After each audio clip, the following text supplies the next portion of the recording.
My grandfather Martin was known as a pioneer in the Angus breed, and really probably in the larger cattle industry. He started breeding cattle in the 50s. They weren't happy with the genetics, right, the performance of these cattle that they were getting, and he searched around all the breeders and just couldn't find what he wanted. So if you knew Martin, he was stubborn, he was driven. He said, well, fine, I'll do it myself. He would literally measure by weight, birth weight, weaning weight, yearling weight, and compare those calves against themselves. And then he would take that data and actually tie it back to a mother cow. Once he started doing that, started selecting for the animals that actually were superior, that's really what catapulted our cow herd. This cow herd is really a kind of a genetic jewel, if you will. This herd has just generation after generation of performance genetics built into it. Every replacement heifer that we've put back into the cow herd for the last 2 years have come from a cow that has been above average. Every replacement heifer. These cows that we're looking at right here, they all come from a cow that's above average, every one of them. I've heard plenty of people smarter than me for years say that if you really want to produce a type of female and have the performance, you need to have grandams that are alike. And if you can even have great grandams that are alike, then you're even further down that path toward consistency and reducing some of the variability you see in so many calf crops. And this herd has that, especially this Motherlode herd. In the United States, we have gone through tangents, if you will, of trying to make cattle shorter and shorter and shorter. And then we turned around and tried to see how tall we could make them. And then we had the advent of EPDs, and we've seen people pick out an EPD and chase it as far as they could in one direction until they crash a cow herd, and then turn around and pick another number and chase it. The nice thing about the Motherlode, and really what we want to accomplish with that, besides building a great cow herd here at Jorgensen Land and Cattle, and what it can do for all of the bulls we make, is every time a breed has gone through chasing one of those tangents, doing single trait selection to no end, they've always ruined a cow herd.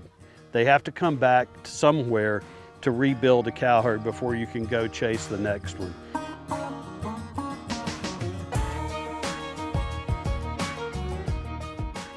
That is key to the Motherlode strategy, honestly, is a long distance of stacked pedigrees where there's 13 cows that are all above average on both weaning and yearling, all the way back through that cow line, right?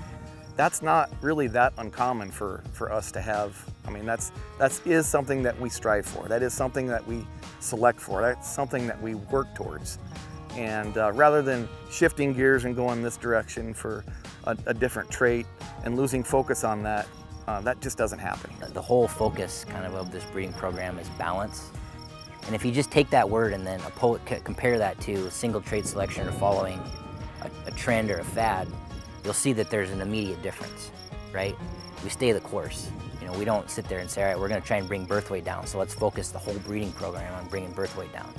What's nice about the way we do things is maybe we can do that in a subsection of the herd, right? We've got some that'll do that for you. We've also got some animals that'll bring carcass. We've got some animals that'll bring growth. But the baseline here is no matter what, you're getting a dang good cow out of the deal. She's got to be functional. She's got to move. She's got to walk a mile to a water tank.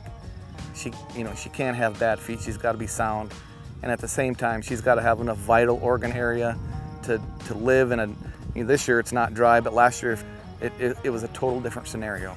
They just got to be able to adapt. We've not done a cow sale, or at least a major one in this herd, in a long time and offered it to the industry.